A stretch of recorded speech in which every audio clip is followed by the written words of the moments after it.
I overheard my parents plot to move my sister into my condo at Christmas. I let them in, then sold it. My name is Layla. I am 32 years old, and I spent 10 years building a life I was proud of, including purchasing my dream condo downtown. Last Christmas, I overheard my parents plotting to secretly move my sister Amanda into my home permanently. Instead of confronting them, I smiled, handed them the keys, and executed the ultimate response that left them speechless. Let me know in the comments where you are watching from. Hit that like and subscribe button and share your thoughts on family loyalty. Is it truly unconditional? Growing up in our suburban home in Pennsylvania, I always felt like the understudy in my own family's play. From the moment my sister Amanda was born when I was 4, the spotlight shifted permanently.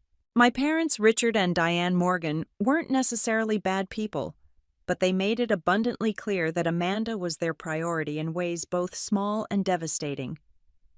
I still remember my 10th birthday when I received a simple art set I had been asking for all year. I was thrilled until my father suggested I should share it with 6-year-old Amanda, who had immediately started crying upon seeing my gift. Not just for the day, but permanently. "You need to be the big sister," my mother said with that familiar disappointed look. "Amanda is too little to understand." By the end of the week, most of my new colored pencils were broken, the pastels smashed into our beige carpet. This pattern repeated throughout our childhood. When I made the honor roll, my parents would nod and say, "That is what we expect from you." But when Amanda brought home a B-, they would celebrate with ice cream and praise her improvement. The double standard became our family's unspoken foundation. As I entered high school, I realized that if I wanted anything in life, I would need to work for it myself. At 16, I got my first job at a local bookstore, working weekends and summers. My parents seemed almost annoyed by my independence, frequently asking me to cut back hours so I could drive Amanda to her dance classes or help her with homework. "You are being selfish," my mother told me when I could not skip a shift to attend one of Amanda's recitals. "Family comes first, Layla. Always." Meanwhile, Amanda grew increasingly entitled. She would borrow my clothes without asking, often returning them stained or damaged. She would use my laptop for school projects, somehow always leaving the battery dead when I needed it most. When I complained to my parents, they would shrug and say, "That is just how sisters are." But the real turning point came during my college years. I had worked tirelessly to earn a partial scholarship to a good state university, but still needed loans and my bookstore job to make ends meet. Amanda, on the other hand, had my parents cover her full tuition at an expensive private college when her time came, despite her average grades. The most painful memory came on my college graduation day. I had graduated summa cum laude with a finance degree already lined up for a promising entry-level position at a respected firm. As we took family photos in my cap and gown, my father announced he had a surprise.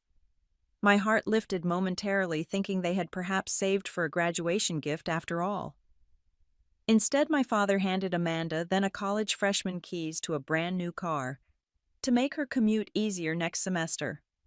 I stood there in my rented graduation gown, the weight of my student loans heavy on my shoulders, and watched my 18-year-old sister squeal with delight over her new Honda Civic. Not a single gift came my way, not even a card with money. Just a quick dinner at a chain restaurant where my parents spent most of the time discussing Amanda's summer plans. That night, as I packed up my dorm room alone, I made a promise to myself. I would build my own life, create my own success, and never again expect fairness or recognition from my family. I would limit my interactions with them to obligatory holidays and brief phone calls. And most importantly, I would never ever allow them to make me feel less than worthy again. For the next several years, I kept that promise to myself. I missed family gatherings due to work commitments. I shortened phone calls, deflected personal questions, and maintained a polite but distant relationship. My parents occasionally complained, but they never seemed to truly miss my presence as long as their precious Amanda was around. And for the first time in my life, I found the distance healing rather than painful. The next decade of my life was dedicated to building the career and financial stability my parents had never prepared me for. After graduating with my finance degree, I threw myself into my first job at Meridian Financial Services. I arrived early, stayed late, and volunteered for every challenging project that came along. My hard work caught the attention of Jessica Winters, the company's chief investment officer. Unlike my parents, Jessica noticed my dedication and took me under her wing. "You have a natural talent for analysis," she told me after I had identified a promising investment opportunity that others had overlooked. "But you need to learn to advocate for yourself more strongly." With Jessica's mentorship, I advanced from financial analyst to senior analyst within 3 years. By year 5, I was managing my own small team, and by year 7, I had been promoted to Director of Investment Strategy. Each promotion came with salary increases that I carefully managed, living well below my means and investing the difference. "Most people increase their spending with every raise," Jessica advised me over lunch one day.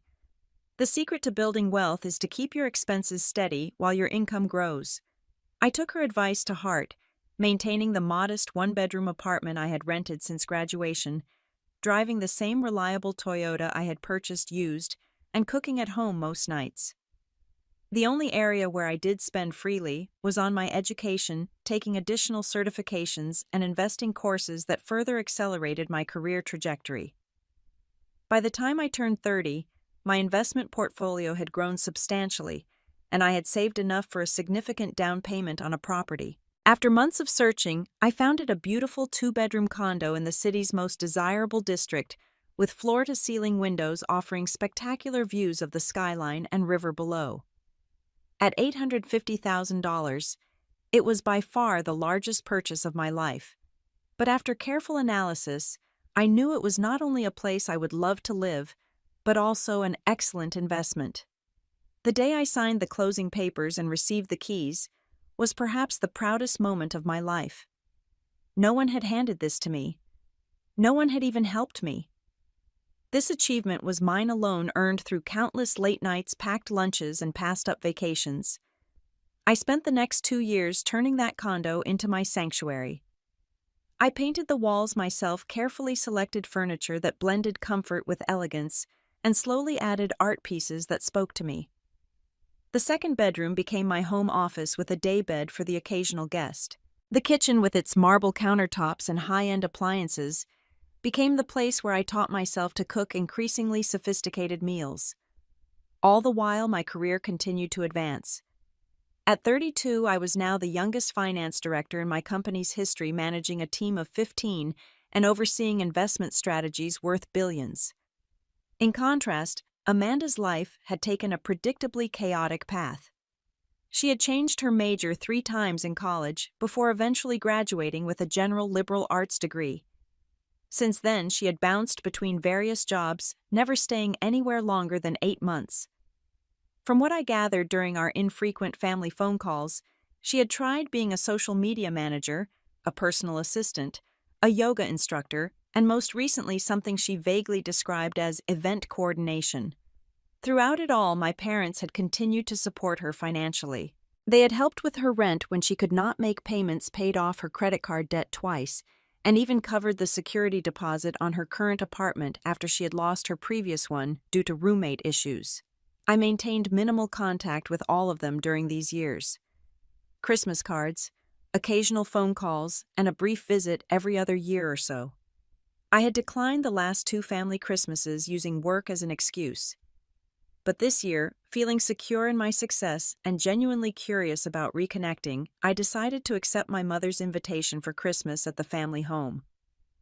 "We would love to see your face, Layla," she had said during our November call, her voice carrying that familiar note of guilt-inducing sweetness. "It has been so long, and families should be together for the holidays." I agreed, more out of curiosity than sentiment. Perhaps I thought enough time had passed that we could establish a new, more balanced relationship. Perhaps my parents would finally see me as the accomplished adult I had become, rather than just Amanda's less favored sister. How terribly wrong I was. The drive to my childhood home took just under 2 hours, following the highway out of the city and into the increasingly familiar suburbs. I had packed thoughtful gifts for everyone, an expensive leather portfolio for my father's real estate business, a cashmere sweater for my mother and for Amanda, a gift card to a popular clothing store. Nothing too personal, but nothing that could be called cheap or thoughtless either. As I pulled into the driveway of the two-story colonial where I had grown up, I felt a complex mixture of emotions. There was nostalgia, of course, seeing the bay window of my old bedroom and the oak tree I had once fallen from, breaking my arm at age 9. But there was also apprehension, a tightening in my chest that came from years of disappointment. My mother answered the door, her hair now colored to hide the gray, her smile tight but welcoming. "Layla, you made it. Richard Amanda Layla is here," she called over her shoulder, ushering me inside. The house smelled the same, a mixture of my mother's vanilla candles and the pine garland she always draped along the staircase. The living room was exactly as I remembered, down to the family photos on the mantel, though I noticed there seemed to be far more of Amanda than of me. My father emerged from his study, giving me a brief hug. "Good to see you, kiddo," he said, using the nickname I had always hated. "How was the drive? Roads clear?" Amanda appeared last, texting on her phone and barely looking up. At 28, she still had the same petulant expression she had worn as a teenager. "Hey," she said flatly, not bothering to hug me. The first evening was awkward but civil. We ate my mother's traditional pre-Christmas roast beef dinner, and conversations stayed safely on neutral topics: the weather, local news, a recent movie my parents had seen. It was not until dessert that Amanda began dominating the conversation, as she always had. "So I just got back from Europe," she announced, spooning chocolate pudding into her mouth. "Paris, Rome, Barcelona. It was absolutely amazing." "Your sister has become quite the world traveler," my mother said proudly. "Tell her about the cooking class you took in Italy, honey." Amanda launched into a detailed description of her 2-week European adventure, complete with food tours, wine tastings, and shopping sprees. I listened politely, asking appropriate questions, while silently calculating the cost of such a trip. Easily $10,000, probably more. "How nice," I said when she finished. "Was this a work trip?" Amanda's eyes shifted briefly to our parents. "Not exactly. It was more of a mental health break. I needed to recharge." "Your sister has been under a lot of stress," my father explained quickly. "Her last position did not work out the way she hoped." "The manager was a total nightmare," Amanda added. "He expected me to work weekends sometimes. Like, no thank you." I nodded, sipping my coffee, and choosing not to mention the many weekends I had worked to reach my current position. "So what are you doing now?" I asked instead. "I am between opportunities," she replied with practiced ease. "But I have some really promising leads for after the holidays. Actually, I am thinking about getting into finance like you. It seems pretty easy once you get the hang of it." I caught my father giving my mother a warning look, and she quickly changed the subject to Christmas preparations. The rest of the evening passed without incident, and I excused myself relatively early, claiming fatigue from the drive. In the guest room, formerly my childhood bedroom, but now redecorated with a generic beige theme, I read for a while before turning in. Around 1 in the morning, I woke thirsty and headed downstairs for a glass of water. As I approached the kitchen, I heard lowered voices and instinctively slowed my steps. "We have to tell her at some point," my mother was saying, her voice anxious. "Not yet," my father replied. "Let's wait until Christmas Day, when she is in good spirits. She has always been difficult about these things." "I do not see why we need to ask at all," came Amanda's voice, petulant as ever. "Layla has that huge condo all to herself. The second bedroom is just sitting there empty. She can afford to help her family." I froze in the hallway, my hand against the wall for support. "The landlord gave me until January 10th to clear out," Amanda continued. "He does not care that I paid half the rent last month. He said too many late payments. It is so unfair." "Now, sweetheart," my mother soothed, "we will figure this out. Your sister has been very fortunate with her career. I am sure she would want to help you through this rough patch." My father cleared his throat. "We will just present it as a temporary arrangement. A few weeks while Amanda finds a new place." There was a pause, and then Amanda's voice, lower now, almost calculating. "You know, in New York, once you have established residency, they cannot just kick you out. Tenant protection laws. My friend Zach stayed in his ex-girlfriend's apartment for 8 months after they broke up because she could not legally evict him without going through the courts. The silence that followed was heavy, and then my father spoke, his voice thoughtful. That is true. Eviction proceedings take months, even in clear-cut cases. Richard, my mother's voice held a note of shock, but it was half-hearted at best. I am just saying, my father continued, that it would give Amanda time to really get back on her feet. Layla is doing so well she could easily get another place if it came to that. She has plenty of money. Exactly, Amanda agreed. She probably spends more on coffee each month than my entire rent would be, and it is not like she ever has anyone over anyway. She has always been antisocial. We will talk to her Christmas Day, my father decided. Present it as a short-term arrangement to help family. What she does not know will not hurt her. I backed away silently, my heart pounding in my chest. The water forgotten, I returned to my room, closed the door, and sat on the edge of the bed, hands trembling with anger and disbelief. They were actually plotting to move Amanda into my home permanently using tenant rights laws to prevent me from removing her. The home I had worked so hard for, saved for, created with my own hands and determination. And they spoke of it as if I owed this to them, as if my decade of hard work meant nothing compared to Amanda's latest crisis. Sleep was impossible after that.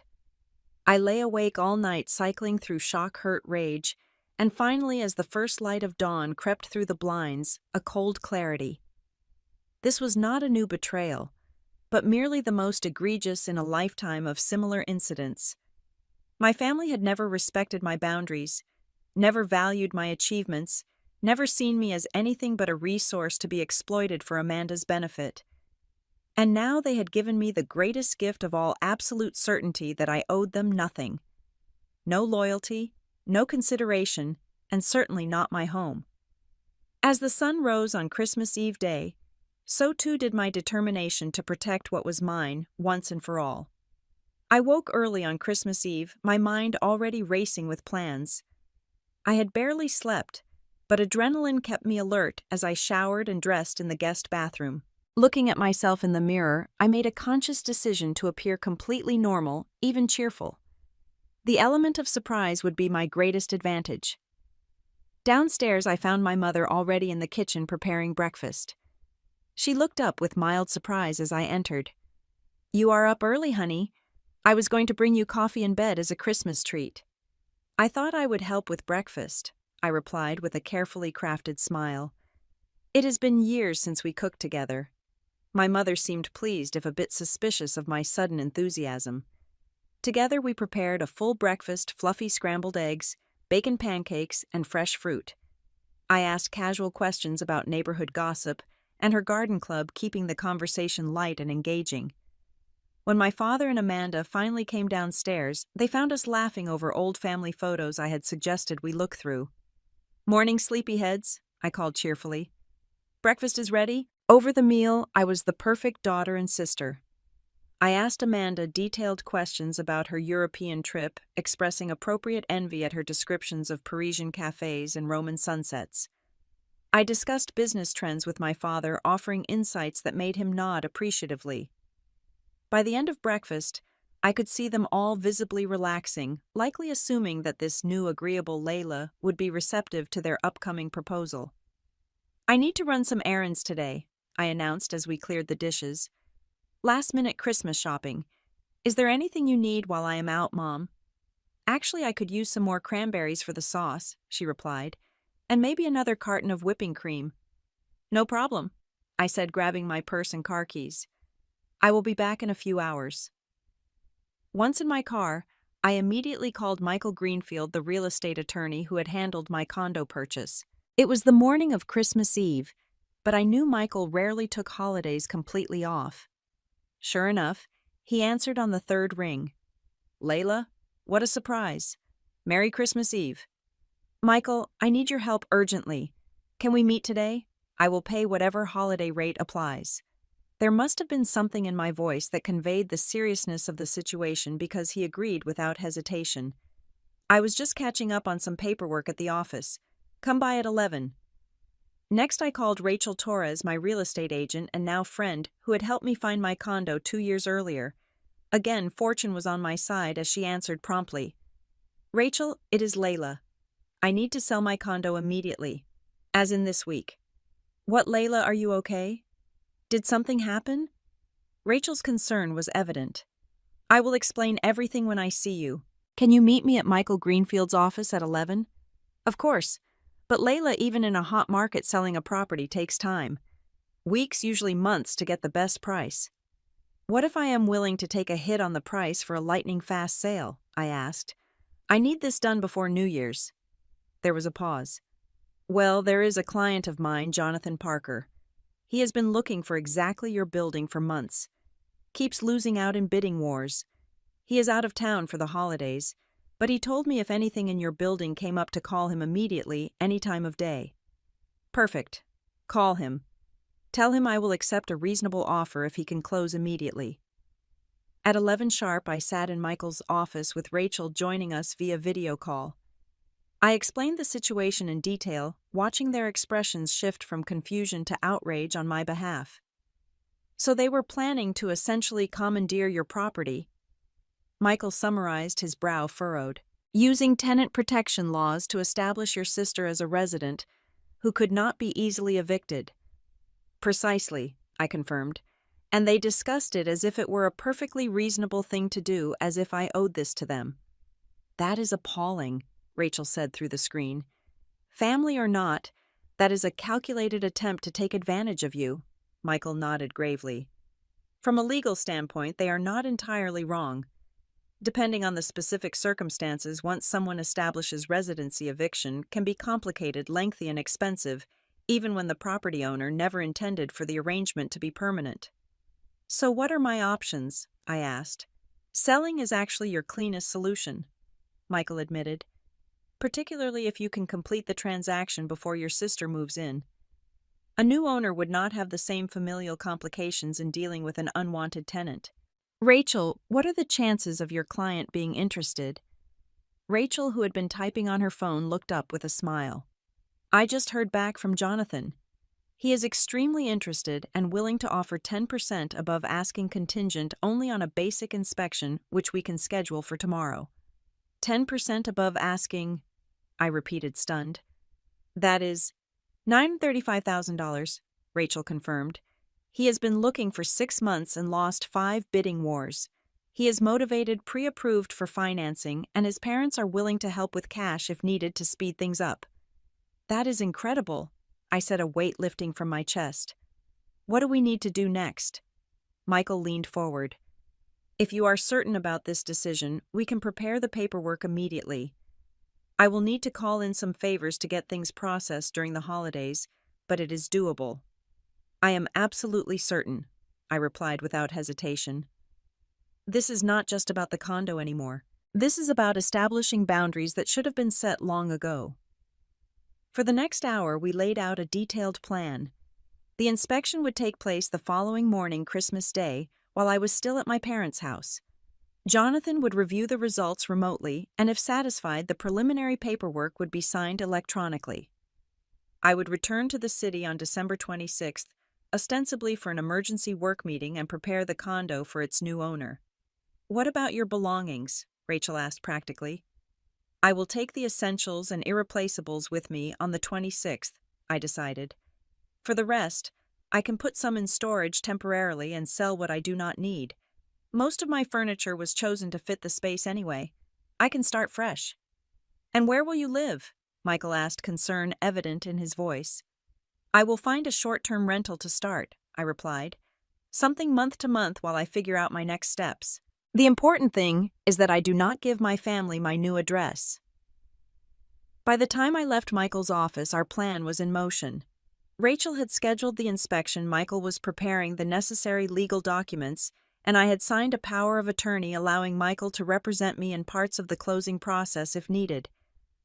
On my way back to my parents' house, I stopped at the grocery store for my mother's cranberries and cream, plus a few bottles of wine and ingredients for a special Christmas Eve dinner I offered to prepare. The perfect cover for my unusually good mood. That night, as I cooked an elaborate meal of beef Wellington roasted vegetables and chocolate souffle for dessert, I felt a strange sense of peace. My family praised my cooking, raised their glasses in toasts, and had no idea that within days their carefully laid plan would collapse completely. In the midst of dinner, my phone buzzed with a text from Rachel, confirming that Jonathan was still completely on board and excited about tomorrow's inspection. I smiled at my phone, and when Amanda asked what was so amusing, I simply said, "Just a friend wishing me Merry Christmas," and topped off everyone's wine glasses. That night, for the first time since arriving, I slept soundly and dreamlessly, secure in the knowledge that I was finally taking control of my own story. Christmas Day dawned bright and clear, sunlight reflecting off the fresh dusting of snow that had fallen overnight. I woke early again this time, genuinely refreshed. While my family still slept, I slipped downstairs and started a pot of coffee, then began preparing my mother's traditional Christmas morning cinnamon rolls from the pre-made dough she had left in the refrigerator. The house inspector, a friend of Rachel's, who had agreed to work on Christmas as a special favor, would be at my condo at 10 a.m. Rachel would let him in with the spare key I had given her for emergencies. By the time my family gathered for breakfast and presents, the inspection would be well underway. "Something smells amazing," my father said, entering the kitchen in his robe and slippers. He seemed surprised to find me there, humming as I arranged the rolls on a baking sheet. "You are certainly in the Christmas spirit." "It is good to be home," I replied, and was surprised to find I meant it, though not in the way he might think. Being here witnessing firsthand their plotting had given me a clarity and resolution I might never have found otherwise. Amanda shuffled in last, looking rumpled and irritable as she reached for the coffee pot. "Did you have to be so loud this morning?" she complained. "Some of us were trying to sleep." "Sorry," I said lightly. "Thought we would want to get an early start on Christmas." My mother joined us, already dressed in a festive red sweater. "Oh, Layla, how thoughtful. I was going to make those." We gathered in the living room after breakfast, the Christmas tree twinkling with the same ornaments I remembered from childhood.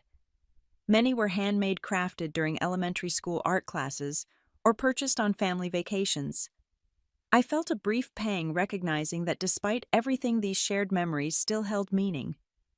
The gift exchange proceeded as expected. My thoughtful presents were received with appropriate gratitude, though my father immediately set aside the leather portfolio with a vague, "This will come in handy." I received a generic gift set of bath products from my parents, and nothing from Amanda, who claimed my gift was still being shipped. Throughout the morning, I surreptitiously checked my phone, waiting for updates from Rachel about the inspection. Finally, around noon, a text arrived. "Inspection complete. All major systems in good order. Minor issues noted, but nothing significant. Jay still very interested, actually more excited after seeing the place in daylight. Preparing offer now." I excused myself to use the bathroom, locked the door, and called Rachel. "He loved it," she whispered excitedly. The inspector found a few small things, water pressure a bit low, one electrical outlet that needs replacing, nothing major. "Jonathan is ready to proceed immediately. Michael has drawn up the papers." "Are you still sure about this?" "Absolutely certain," I replied without hesitation. "Okay then. Jonathan is offering $925,000 all cash with a 3-day closing. He is waiving most contingencies except the inspection, which we have already completed. He can wire the deposit today." "Tell him it is a deal," I said, feeling a surprising rush of both sadness and liberation. "I will be back in the city tomorrow to start packing my essentials." We finalized a few more details before I rejoined my family for Christmas dinner. Throughout the meal, I noticed my parents exchanging meaningful glances, clearly preparing for their big proposal. Amanda seemed unusually attentive, asking about my condo, how I liked the building, whether the neighbors were quiet. I answered each question truthfully, but vaguely, watching her mentally measuring the drapes for what she thought would soon be her new home. Finally, as we finished our dessert of pumpkin pie, my father cleared his throat in that particular way that signaled an important announcement. "Layla, your mother and I wanted to talk to you about something." "Oh," I kept my expression neutral, interested. "It is about Amanda," my mother interjected, reaching over to pat my sister's hand. "She has been going through a tough time lately." Her landlord is being completely unreasonable, my father continued, raising the rent without proper notice, complaining about minor issues. Amanda put on her most pitiful expression. He is trying to force me out because he wants to renovate and charge more to a new tenant. It is basically illegal what he is doing. I nodded sympathetically, noting how they conveniently omitted the multiple late payments Amanda had mentioned in their late-night conversation. The thing is, my mother said, her voice taking on the wheedling tone I recognized from childhood when she wanted me to give up something for Amanda's benefit. Amanda needs to find a new place very quickly, by January 10th, actually. That is tough, I agreed. The rental market can be brutal this time of year.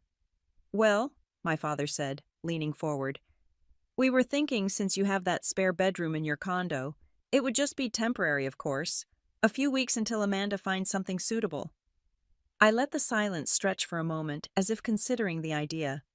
Amanda was practically vibrating with anticipation, already imagining herself in my space. You know, I said slowly, that is actually not a bad idea. The relief on their faces was almost comical. My mother's shoulders relaxed. My father smiled broadly, and Amanda tried unsuccessfully to hide her triumphant smirk. Really? My mother asked. You would not mind? Not at all, I replied warmly. Family helps family, right? Amanda can move in as soon as she needs to. I can give you a key before I leave. That would be wonderful, my father said, reaching over to squeeze my hand. Just until she finds her own place, of course. Of course, I echoed, knowing full well that had never been their intention. Why do not we plan for you all to come to the city on the 30th? You can help Amanda move in, and I will show her around the building, introduce her to the doorman, all that. Perfect, Amanda exclaimed, not bothering to hide her excitement now. I can start packing tomorrow. You are such a good sister, my mother said, her eyes suspiciously moist. I knew you would come through for us. Later that night, as the house fell quiet, I sat in the guest room and composed an email to my boss, explaining that I would be working remotely for the next few weeks while I transitioned to a new living arrangement. Jessica responded almost immediately, expressing concern about the suddenness of the move, but assuring me it would not be a problem. I then signed the electronic sale documents Michael had prepared, officially setting in motion the transfer of my condo to Jonathan Parker. The first significant portion of the payment would be wired to my account on December 27th, with the balance to follow at closing on December 29th. As I set down my phone and prepared for bed, I felt surprisingly calm. Tomorrow I would drive back to the city ostensibly for an emergency work meeting. I would pack my most treasured possessions, essential clothing, and important documents. The furniture would stay with the condo as part of the expedited sale. Everything was proceeding exactly as planned. In less than a week, my family would arrive at what they thought would be Amanda's new home, only to discover that their scheme had backfired in a way they could never have anticipated. The day after Christmas, I made a show of receiving an urgent call from work over breakfast. I am so sorry, but I need to head back to the city today, I announced, feigning disappointment. Year-end financial reports have some discrepancies that need immediate attention. But you were supposed to stay until the weekend, my mother protested. We barely had any time together. I know, and I am really sorry, but this is crucial for the company. Millions of dollars are involved. I glanced at Amanda. But I will see you all in a few days when you come to help Amanda move in, right? Amanda brightened immediately. Definitely, I have already started making a list of what to bring. Great, I said with a smile. I will text you all the address and parking information. The doorman will be expecting you on the 30th. I packed quickly and was on the road by noon, my car considerably lighter than when I had arrived. In the rearview mirror, I watched my childhood home recede, knowing that this chapter of my relationship with my family was ending forever. Back in the city, I drove straight to my condo building, the elegant high-rise that had been my home and pride for the past 2 years. The doorman greeted me with a warm smile. Welcome back, Ms. Morgan. How was your Christmas? Life-changing, Carlos, I replied truthfully. Listen, I need to give you a heads up. I have sold my unit and will be moving out very soon. His eyebrows shot up in surprise. Really? That was sudden. An opportunity I could not pass up, I said smoothly. The new owner will be taking possession on the 29th. And one more thing, my family might come by on the 30th. Please just tell them I no longer live here and direct them to the building management office if they have questions. Carlos looked confused but nodded. Of course, Ms. Morgan. Whatever you need. For the next 48 hours, I worked methodically. I sorted through my belongings, creating 3 categories: items to keep, items to donate, and items to leave with the condo. Clothes, personal mementos, and important documents went into suitcases and boxes. Kitchen equipment, decorative items, and most of the furniture would stay as negotiated with Jonathan. I had found a furnished month-to-month rental in a secure building across town with an understanding property manager who agreed to keep my information confidential. It was smaller than my condo and considerably less luxurious, but it had everything I needed while I figured out my next steps. Rachel and Michael both checked in regularly, making sure the sale proceeded without complications. Jonathan's substantial deposit had already cleared, and the final walkthrough was scheduled for the morning of the 29th. He is practically giddy about getting your place, Rachel reported. Says it is exactly what he has been looking for, down to the kitchen backsplash. On the evening of December 28th, I took one last tour of my condo. The walls were bare where my artwork had hung, the bookshelves empty of the novels and finance books I had collected. Yet the space still held the essence of what I had created, the sanctuary I had built for myself. For a brief moment, doubt crept in. Was I making a rash decision? Could I have found another way to handle the situation? But then I remembered the calculating tone in Amanda's voice as she discussed tenant rights, the casual way my father had suggested I could just buy another place, if necessary. No, this was not just about a property. This was about establishing once and for all that I would not be taken advantage of, even by my own family. The next morning, Jonathan arrived for the final walkthrough, a tall man with an enthusiastic handshake and genuine excitement about his purchase. Ms. Morgan, thank you so much for making this happen so quickly. This building has been on my wish list for years. I am glad it is going to someone who will appreciate it, I replied sincerely. It is a wonderful home. After he left satisfied with every aspect of the property, Michael and I met at the title company to sign the final paperwork. By 3 p.m. on December 29th, it was official. The condo no longer belonged to me, and a very substantial sum had been deposited into my account. I handed my keys to the building manager, said a final goodbye to Carlos and the other staff who had made living there so pleasant, and drove to my new temporary apartment. It was a strange feeling knowing that tomorrow my family would arrive at my former home expecting to install Amanda in my life, only to discover I had outmaneuvered them completely. That night I sent a brief text to my parents. Looking forward to seeing you all tomorrow. Building address is 1275 Riverside Drive. Parking is in the underground garage. I will meet you in the lobby at 11 a.m. The next morning I dressed carefully in a professional outfit that projected confidence and calm. I arrived at my former building at 10:45 a.m., nodding to Carlos, who gave me a knowing look. I had explained the full situation to him the day before, and he had been sympathetically outraged on my behalf. At precisely 11 a.m., my parents' car pulled into the circular driveway. My father parked, and all 3 of them emerged, Amanda already gawking up at the impressive facade of the building. My father opened the trunk, revealing several suitcases and boxes, clearly prepared for Amanda's immediate move-in. I stepped forward to greet them, my heart surprisingly steady. Good morning, right on time. This place is amazing, Amanda gushed, staring at the marble-floored lobby visible through the glass doors. You never said it was this nice. Wait until you see the view, I replied with a smile, leading them inside. Carlos nodded to us as we passed his desk, keeping his expression professionally neutral. We took the elevator to the 14th floor in silence, my mother making small talk about the building's amenities, while Amanda practically vibrated with excitement. My father remained quiet, likely already calculating how to ensure Amanda's temporary stay became permanent. I stopped at the door of my former unit, took a deep breath, and turned to face them. Before we go in, there is something I need to tell you all. Their expressions shifted, my father's brows furrowing with concern, my mother's smile becoming fixed, Amanda's excitement dimming with suspicion. "I heard you," I said simply. "Christmas Eve night, in the kitchen. I heard everything." The color drained from my father's face. My mother's hand flew to her throat. "What do you mean, honey?" she asked, her voice unnaturally high. "I heard you planning to move Amanda into my home permanently."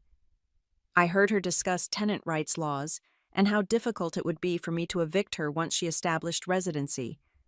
"I heard you dad say that I could just buy another place if necessary because I have plenty of money." Amanda's mouth opened and closed wordlessly. My father started to speak. "Now, Layla, you misunderstood." I held up my hand. No, I understood perfectly. So I made a decision. I reached into my bag and pulled out a document, handing it to my father. "This is the deed transfer for this condo unit. As of yesterday at 3 p.m., I no longer own it." "What?" Amanda shrieked. "You sold it. You cannot do that." "I absolutely can, and I did," I replied calmly. "The new owner, Jonathan, is a very nice man who has been looking for a unit in this building for months. He paid significantly above market value for a quick sale." My mother had begun to cry, silent tears tracking her makeup. "Layla, how could you? We are your family." "Yes, you are. And families should not plot to take advantage of each other. Family should not scheme to commandeer something someone worked incredibly hard for. Family should respect boundaries and celebrate achievements rather than see them as resources to be exploited." My father had gone from pale to red anger, replacing shock. "This is the most selfish thing you have ever done. Your sister needed your help." "No," I corrected him. "What Amanda needed was consequences for her actions and the opportunity to grow up and take responsibility for herself. What you all needed was to understand that I am not a doormat to be walked over whenever convenient." Amanda was frantically looking between us all. "So where are we supposed to go? You cannot just leave us stranded." I shrugged. "You have the exact same options you had before you planned to invade my home. Find an apartment Amanda can actually afford. Let her move back in with you. The choice is yours, but it will no longer involve taking what is mine." "And where will you live?" my mother demanded, as if catching me in a lie. "I have a new place," I replied simply. "No, I will not tell you where it is. I think we all need some distance while I reconsider what kind of relationship, if any, I want to have with people who would treat me this way." I stepped aside, gesturing toward the elevator. "I believe we are done here. Carlos downstairs can direct you to the building management office if you have any questions, but this is no longer my home and you have no right to be here." For a long moment, none of them moved. Then my father, his jaw tight with anger, picked up 2 of Amanda's suitcases and headed for the elevator without looking at me. My mother followed, still crying silently. Amanda was last, her face a mask of furious disbelief. "You will regret this," she hissed as she passed me. "You have no idea what you have done." "Actually," I replied quietly, "I know exactly what I have done. I have finally stood up for myself." I watched them disappear into the elevator, then turned and pressed my palm briefly against the door of my former home. "Goodbye," I whispered, not to the condo itself, but to the version of myself that had sought approval from people who would never truly give it. Then I took the stairs down, exited through a side door to avoid seeing my family again, and walked toward my new life feeling lighter than I had in years. 6 months have passed since that December morning when I watched my family leave my former condo, their faces contorted with shock and betrayal. 6 months of rebuilding and redefining what home and family truly mean to me. The first few weeks were the hardest. Despite knowing I had made the right decision, I sometimes woke in my new, smaller apartment feeling disoriented and questioning myself. Had I overreacted? Could we have found a compromise? These doubts would creep in during vulnerable moments, usually late at night when the city grew quiet. But then I would remember the calculating tone in my sister's voice as she discussed tenant rights laws, the casual way my father had suggested I just buy another place, as if my decade of hard work and careful saving meant nothing.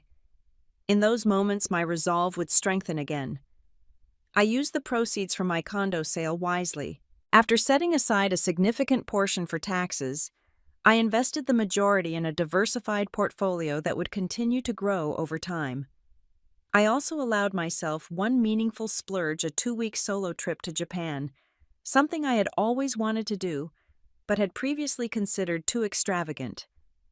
Walking through ancient temples in Kyoto, sampling street food in Tokyo, and hiking in the mountains near Hakone, I felt a profound sense of peace and self-discovery. Upon my return, I found a beautiful one-bedroom apartment in a secure building with a doorman who took resident privacy seriously. It was smaller than my condo, but still comfortable, with large windows that filled the space with light. I furnished it carefully, selecting pieces that brought me joy rather than simply matching a particular aesthetic. At work, I continued to thrive. Jessica, my mentor, was supportive of my decision once I explained the full situation. "Sometimes the hardest boundaries to set are with the people closest to us," she said during a lunch meeting, "but they are also the most necessary." My parents tried to contact me multiple times during the first month. My father left increasingly angry voicemails demanding explanations and apologies. My mother sent tearful texts pleading for reconciliation. Amanda predictably vacillated between rage and attempts to guilt me, once even showing up at my office building, though security prevented her from coming up to my floor. After consulting with a therapist, I decided to respond with a single carefully crafted email. "I need space and time to reconsider our relationship. What happened at Christmas was not an isolated incident, but the culmination of a lifetime of similar behavior. I am not cutting you off permanently, but I will not resume contact until I feel ready. Please respect this boundary." To my surprise, this actually worked. The calls and texts gradually stopped.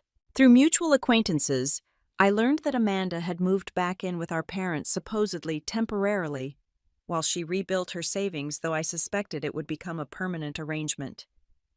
She had found a job as an administrative assistant at a local real estate office, her longest period of stable employment to date. During this time of separation, I focused on building connections with people who genuinely valued me. Rachel, my real estate agent, became a close friend, introducing me to her hiking group, where I met Lisa, an environmental lawyer whose straightforward approach to life I found refreshing. Through a company volunteer program, I connected with Mark and Daniel, both financial analysts at different firms, who shared my passion for mentoring underprivileged youth interested in business careers. Michael, my attorney, invited me to join a support group for people dealing with difficult family relationships. There I found understanding from others who had experienced similar struggles, people who did not question the necessity of sometimes loving family from a distance. 3 months after our confrontation, I received an unexpected email from my father. Unlike his previous communications, this one was thoughtful and seemingly genuine. "Layla, your mother and I have been doing a lot of reflecting. While we still feel hurt by how things unfolded at Christmas, we have come to recognize that our behavior was inappropriate. We should never have plotted behind your back regarding your property. It was disrespectful of your hard work and independence. We would like to apologize in person when you feel ready to meet. With love, Dad." I read the email several times, searching for the manipulative undercurrent I had grown accustomed to, but found none. Still, I was not ready to dive back into in-person communication. I responded briefly, "Thank you for your apology. I appreciate the acknowledgement. I am still processing everything and am not ready for an in-person meeting, but this email means a lot."